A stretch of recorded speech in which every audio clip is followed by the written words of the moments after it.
So Christmas is almost a week away and you want to buy something nice for the holidays to, well, enjoy your games just a little bit more.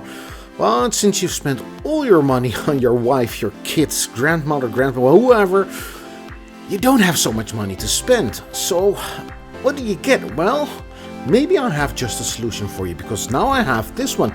It's the Corsair HS70 Pro Wireless headset.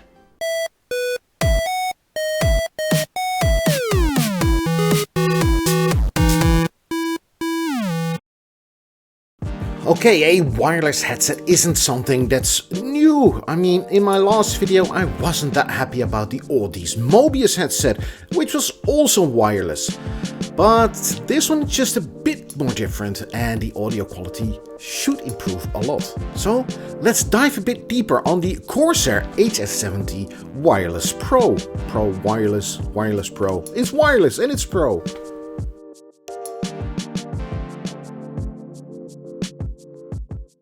Now there are two versions of this headset. Now there are four, but there are two different versions. One is with Bluetooth, and that's not the one that I'm using here. The other one has a USB dongle, and that's the one that I have here. Since my recent experiences with Bluetooth weren't that great, I thought, well, let's skip the Bluetooth version and go for the wireless dongle version. Now the other two versions are mainly down to the color. The headband, but the one is cream, which is the version I have, and the other one is with chroma or black. It's the black version. But I thought, well, the cream version just looks a bit better. Let's get that one.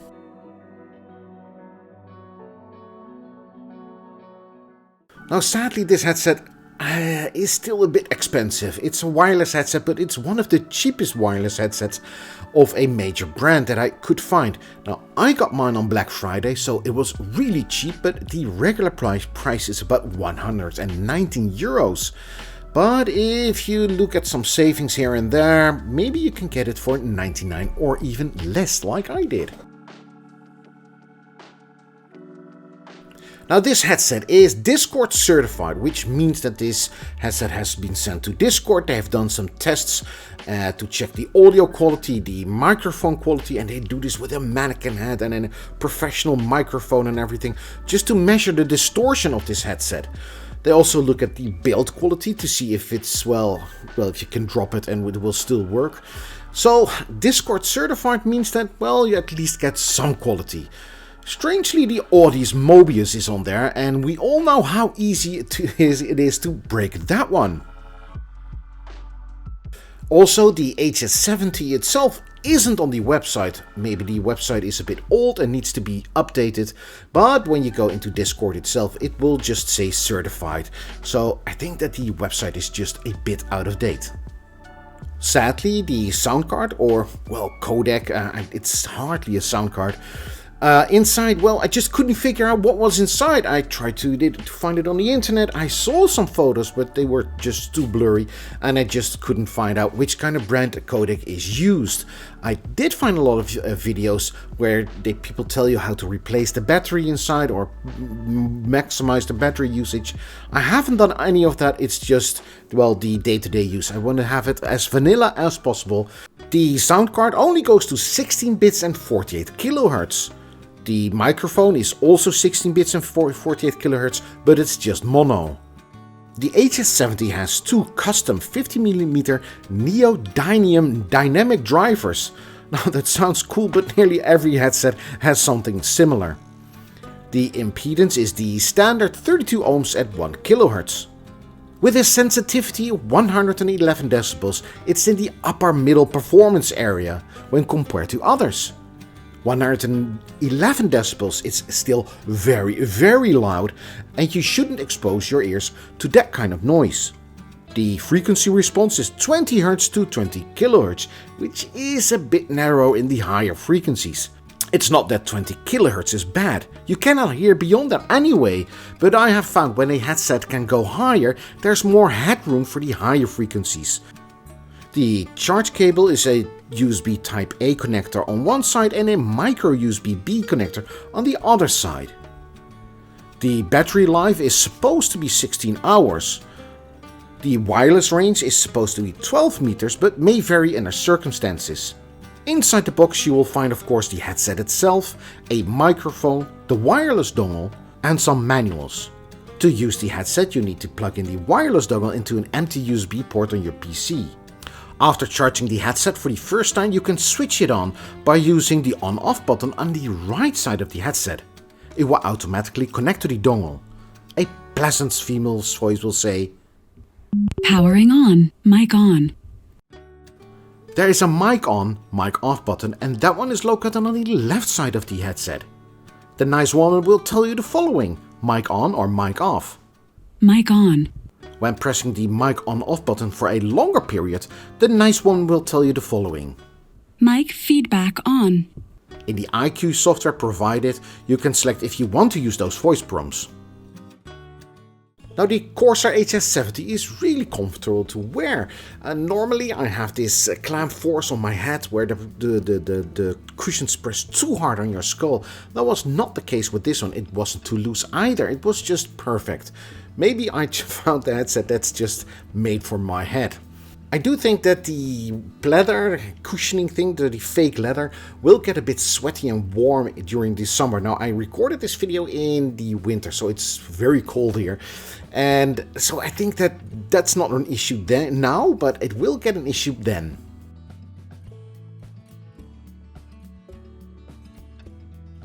And as always, you want to hear what the microphone sounds like? Well, here it is. This is me talking through the microphone of the HS70 Wireless Pro Wireless Pro.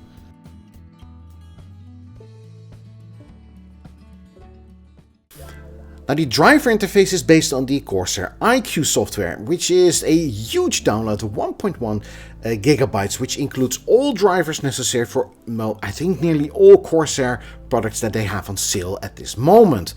So 1.1 gigabytes is a bit big for a driver interface, but still you can drive everything in just one simple, nice overview with all your Corsair products. And this is what the driver interface looks like in the IQ software. Now up here you can see the name of the headset, the HS70 Pro Wireless, and on the left here you can find the NVIDIA tab, equalizer tab and the device settings.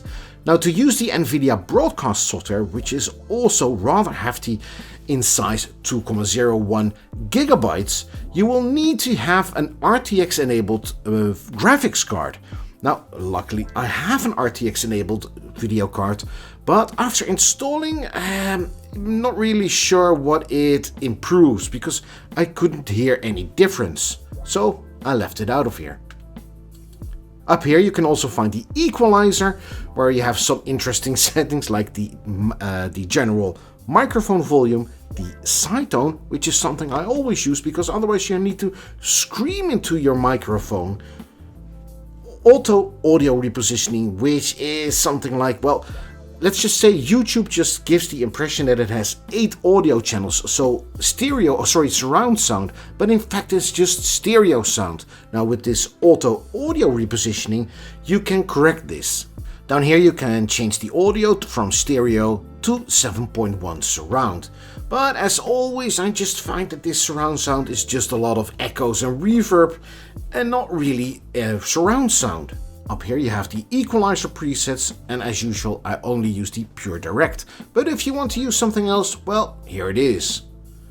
Over here you have the Pure Direct, where you can use the equalizer in whatever way you would want, but you need to unlock Pro. Down here or up here you have the device settings, where you can check for the updates for the firmware, which is the latest version of course, the status of the battery, microphone boost, the headset color. It's not the color change of your headset, it's just for the driver interface. The voice prompts, so you can turn off the nice lady, the auto shutdown, and if you want to use the USB wireless receiving pairing, you can pair the device here. Now normally I'm not always that enthusiastic about the driver interface. In my opinion, it's just a lot of gimmicks and nice looking stuff, but in the IQ software there's just this screen that, well, there's all the stuff that you would want and you can use it here. So overall I'm pretty well happy with this driver interface.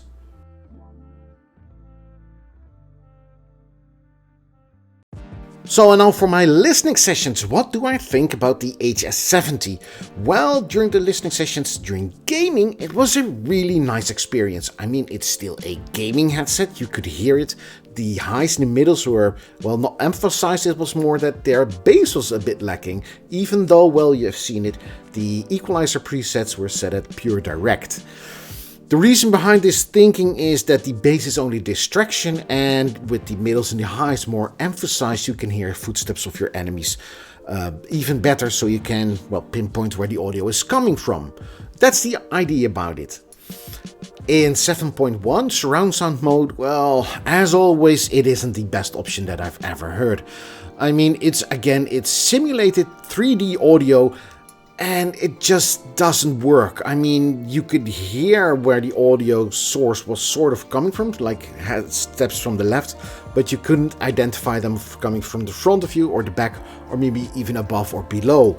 And that, in my opinion, is 3D audio. Now, when playing Cyberpunk 2077, I had some crackling going on. It wasn't in every part of the game, but especially in the desert scenes, in the desert environments, there was some annoying crackling. At first I thought it was the game, but then I realized it isn't the game, because when I did another game, the crackling was still going on. Now, I read online that if you select the auto adjust thingy button toggle in the left bottom of your driver interface, it would go away, and it did. So thank you for that. Also, I read online that a lot of people are complaining about some hissing noises or sizzling or whatever, white noise as they call it. Maybe it's my configuration, maybe it's their configuration, I don't know. I didn't have any issues with it, and as I said before, I've listened to this headset for now maybe 2 weeks.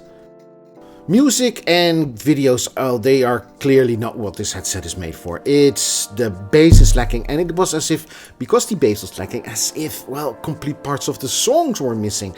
And it was really annoying. Also, in scenes I watched on Star Trek, the explosions, well, they weren't explosions. It just felt a bit, what did I call it? Oh, in Dutch we say eel, or in Scottish we say a wee sound experience. It was just not as powerful as it could be. But that doesn't matter, it's a gaming headset, it's not a music headset.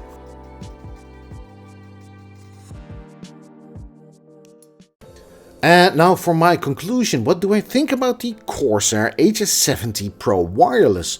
Well, I think it's a great headset, but there are some downsides that I must address first. First up, it's the price. 190 euros, it's a bit too pricey in my opinion. 90 euros? 100 euros, that would be the ideal pricing for this product. Second thing is that the micro USB-B plug, I mean, come on people, use USB-C. Now we have this one cable just for charging your headphone, while the rest, like your mobile phone and everything, is USB-C. The other thing that I would like to have seen is just a small LED somewhere where you could see if the microphone is turned on or turned off. That's just a nice little feature. Maybe they can implement it in the next version. Oh yeah, last not but least, it can charge only up to 91%, 94% sometimes, but it will never go past that. It will never reach 100%. Even though the nice lady says it's fully charged, it isn't fully charged, it's 94 kilohertz. It's just a small thing. It would have been nicer if you would have had something that goes up to 100%. So besides all that, what do I think? Well, as I said, it's a nice headset. It's sturdy, the gaming experience is nice, it is really comfortable to wear. The cream layout of the headband, I think it looks really cool. It's not as if you're looking at your headband all day, but it's just a nice finishing touch. I like the IQ software. Overall, I would recommend this headset. And that's a welcome change for a long while, because I haven't recommended something for some time now. So with this ending, I would like to thank you for making it all the way to the end of this video. And I would like to see you in the next one. See you then. Bye-bye!